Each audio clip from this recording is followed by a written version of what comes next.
Hello, hello. My name is Kai, and I am a bit of a rambler. I like to travel, learn, and tell stories. Today, I want to talk about the financial desperation I often hear about from people living in the States. I often suggest traveling long-term to people because all your financial stressors will be gone with much less work than you are putting into a society that's not taking care of you in the States. Service workers are not adequately compensated in the United States for the required standard of living.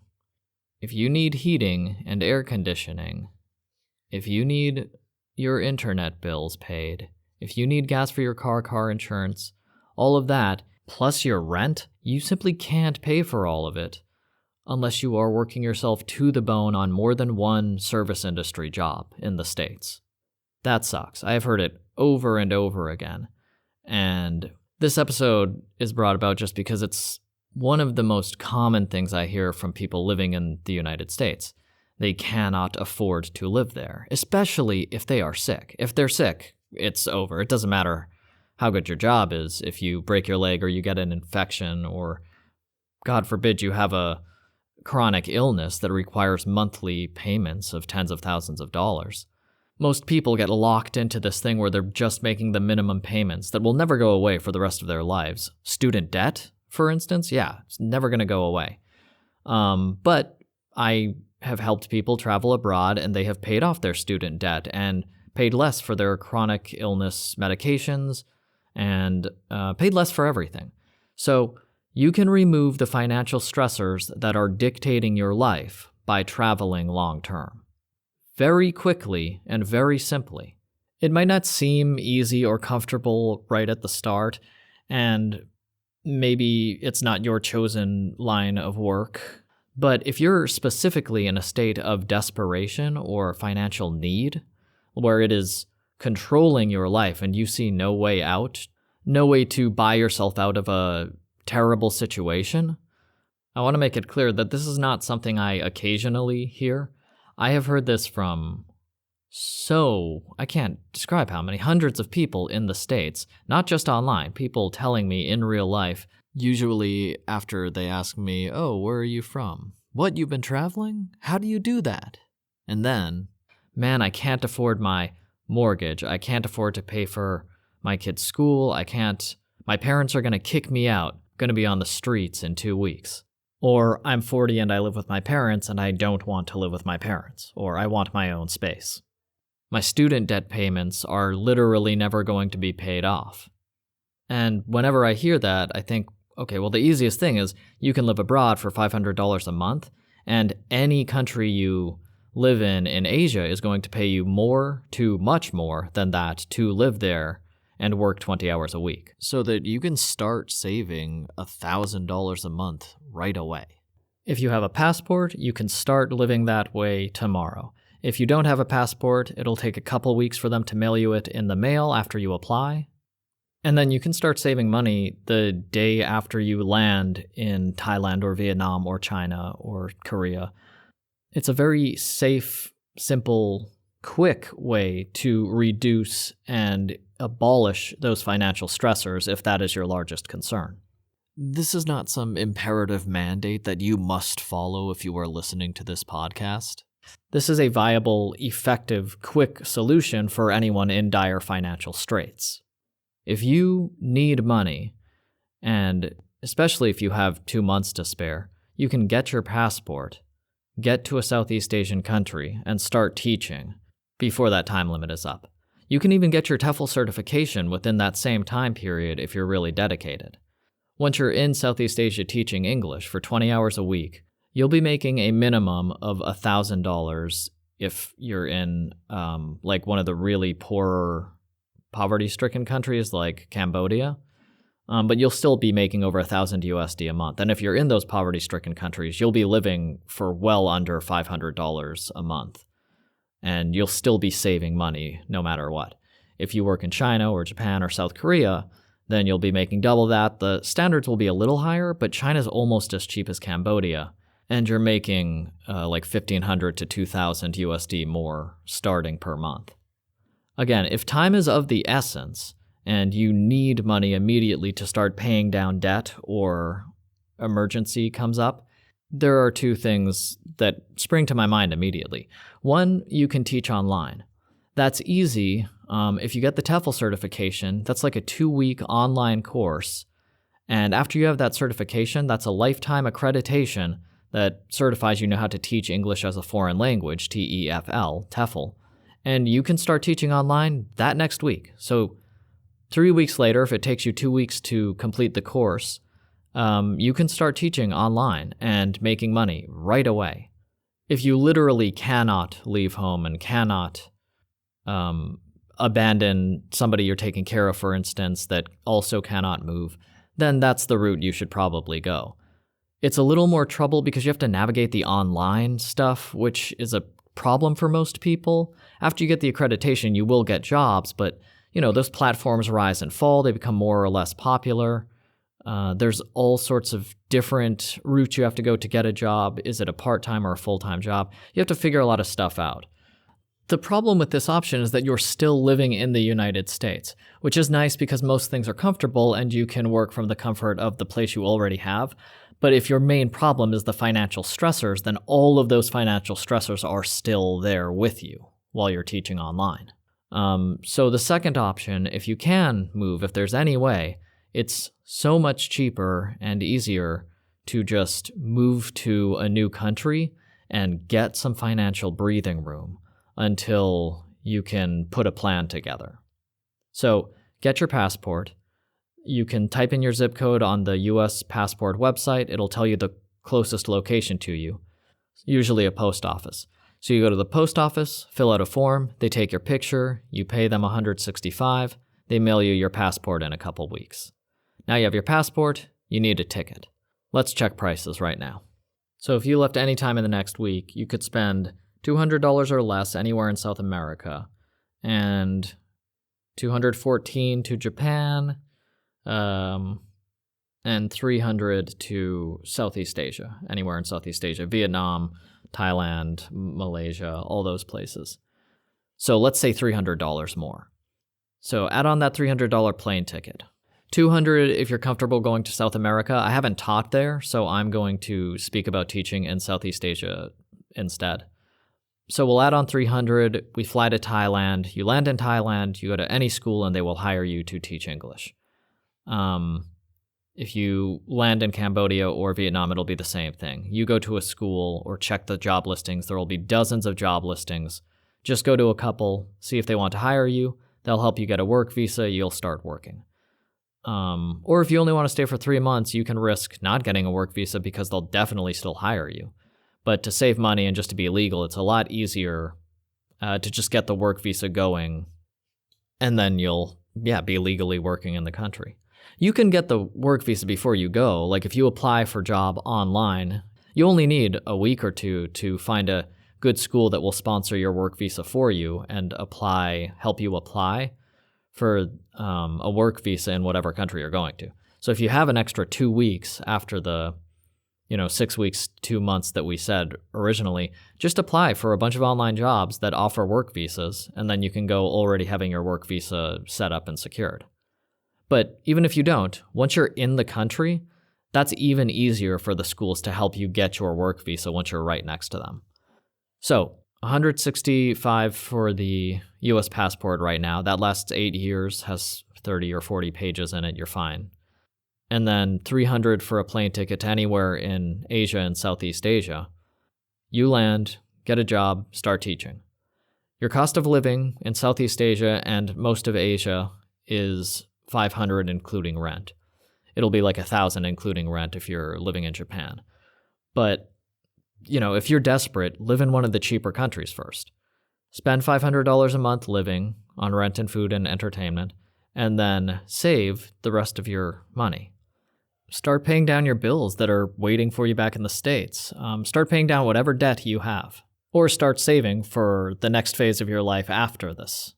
The first time you get your paycheck, you will have breathing room because you will have money left over. You'll have hundreds to thousands of dollars left over. If you're in China, for instance, you're making $2,500 a month. So $500 for food and rent if you're living at all frugally, and then you're saving $2,000 that first month. Maybe you need that for a laptop so you can better effectively work, or a new phone so you can better effectively work mobily with that. Mobily, that's not a word. So you can better work online. But even if you buy a new laptop, a new electric scooter, a new phone, all that stuff your first month, you're still going to have $1,000 left over US in your savings, and the next month you won't have to buy that stuff again, so you'll have more savings. Yeah, again, I want to stress this because people confuse this with how everybody should live, and that's not what I'm saying. I'm saying that if you are desperate for money and you have a few $100s to start, or you'll have a few $100s after you sell all your stuff, you can get your passport and a plane ticket and then get a job in Asia teaching English, which is not a demanding profession that requires a lot of technical skill.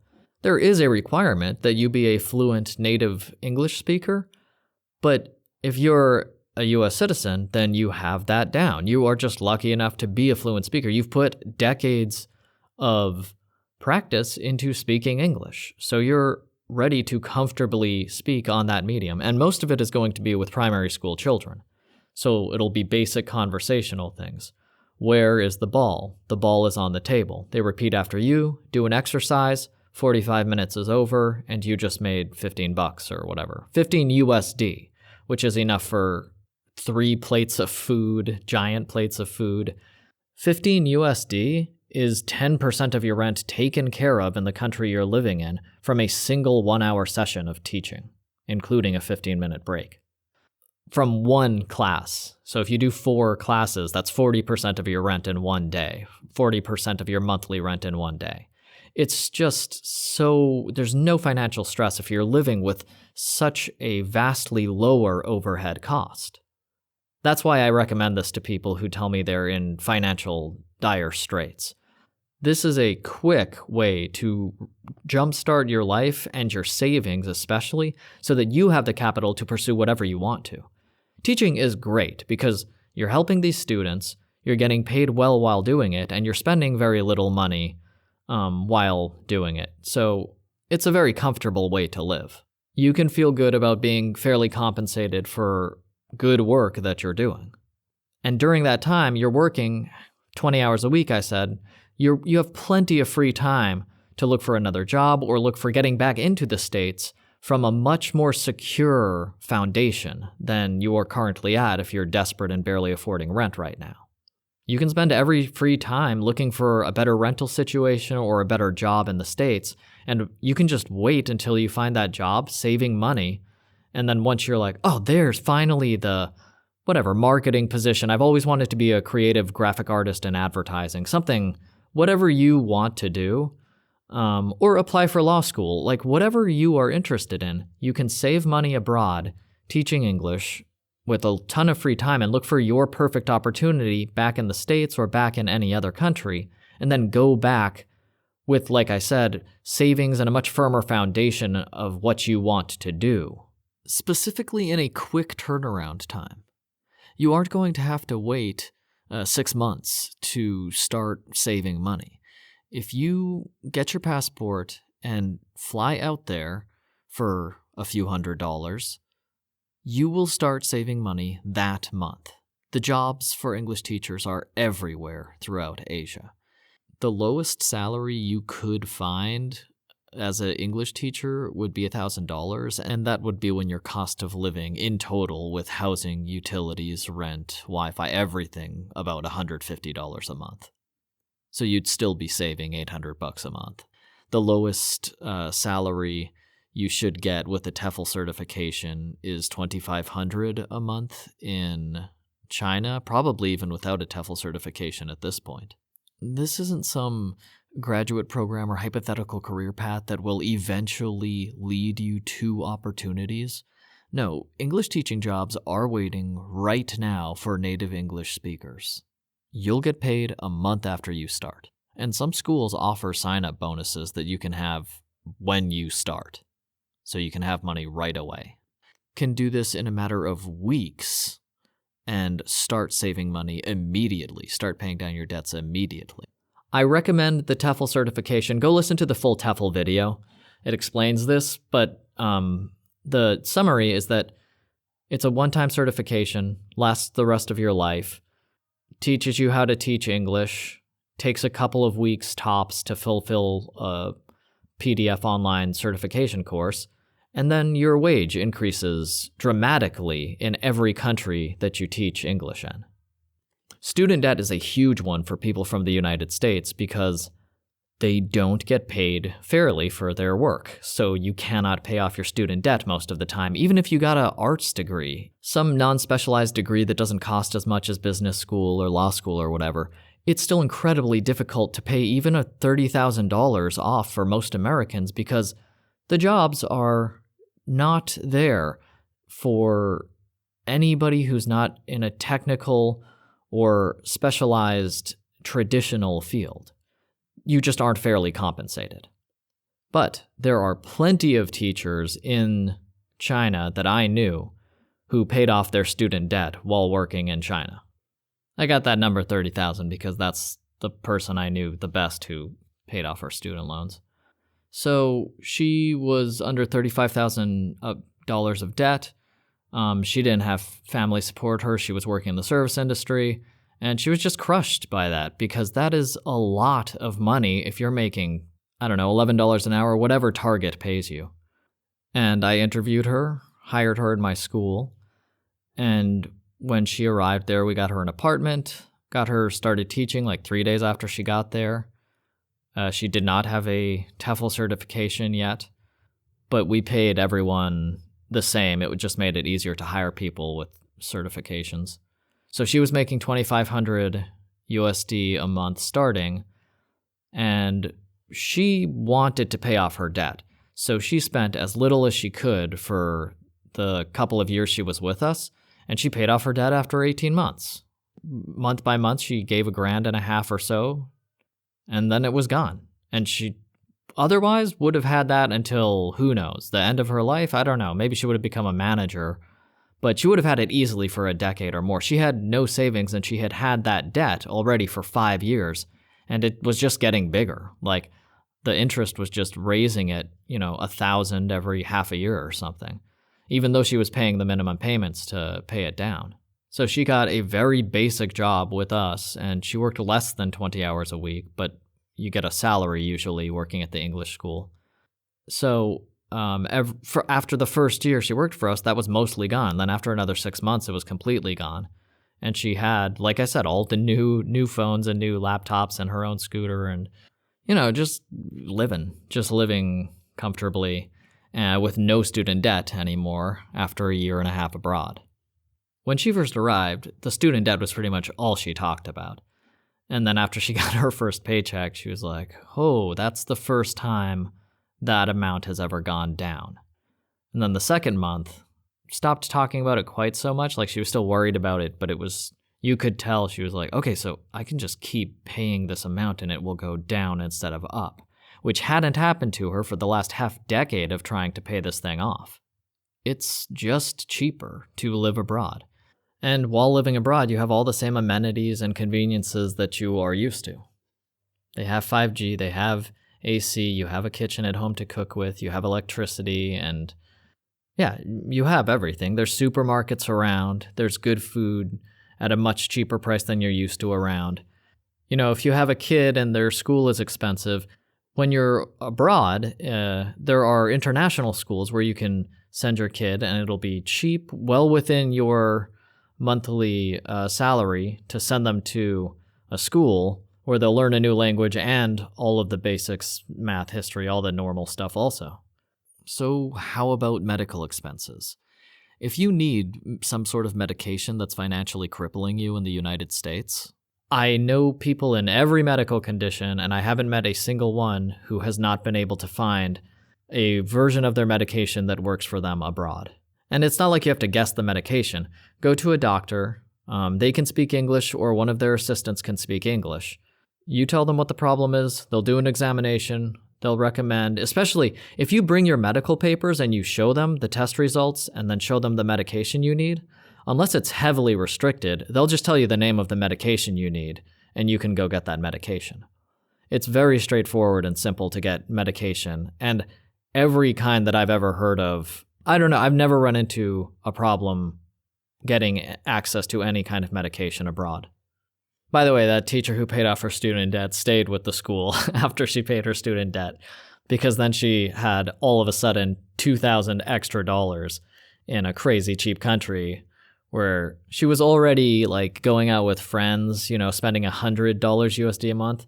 But then for the first couple months, she was just like, all right, 500. She was still saving 1,500, but she was like, I'm just spending 500 extra and just buying whatever I want. I'm not cooking. I'm just having fun for 2 months, and had a great time. And then after she taught for a few years, that was good for her, and she went back to the States debt-free.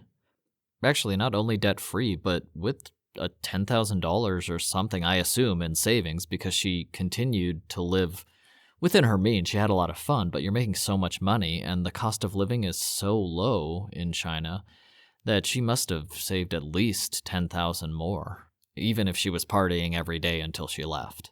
I talked to her sporadically. I don't know where she is now. She was in South America for a while, so once you travel, it's pretty difficult to give up that lifestyle. Not just medication, you know what, I should mention this. Medical procedures are also much cheaper as well. So if you have dental problems specifically, Thailand is your best friend. They have the same medical technology that the States has, the same training, because Thailand invested so much into medical infrastructure and specifically dental infrastructure. So you go there and you'll pay 25% of what you'd pay in the States or less and get the same treatment by great dentists. I get all of my dental work done there.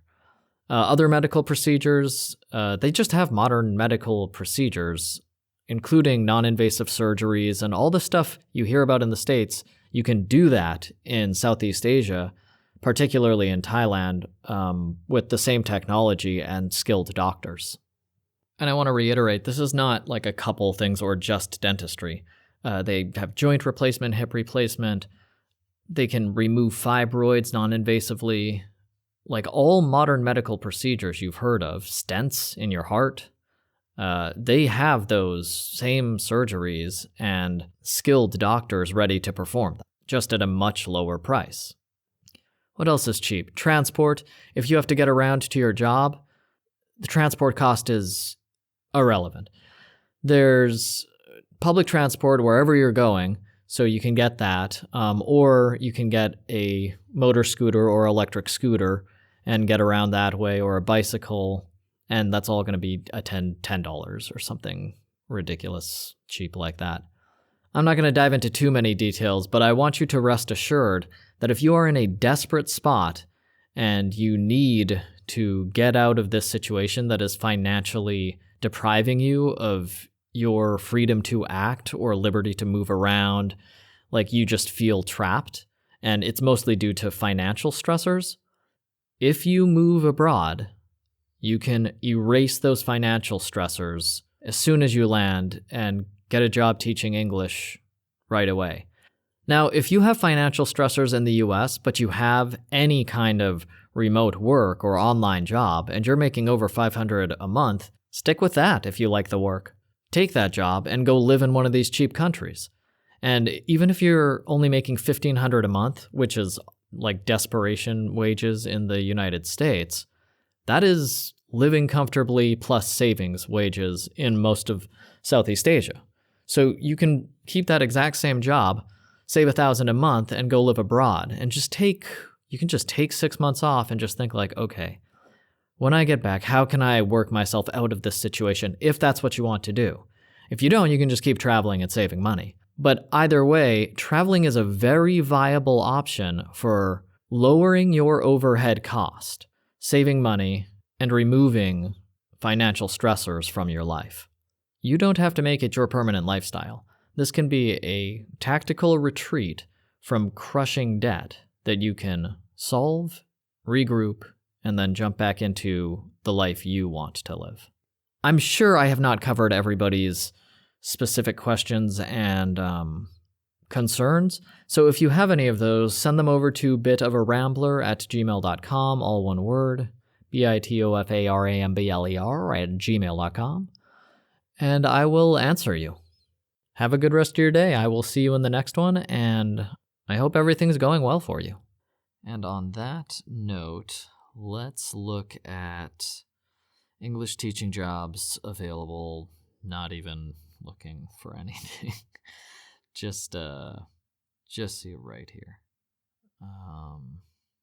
Native English teacher, right at the top of the list. There's hundreds of them.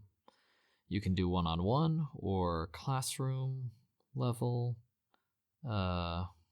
Starts at $2,700 per month.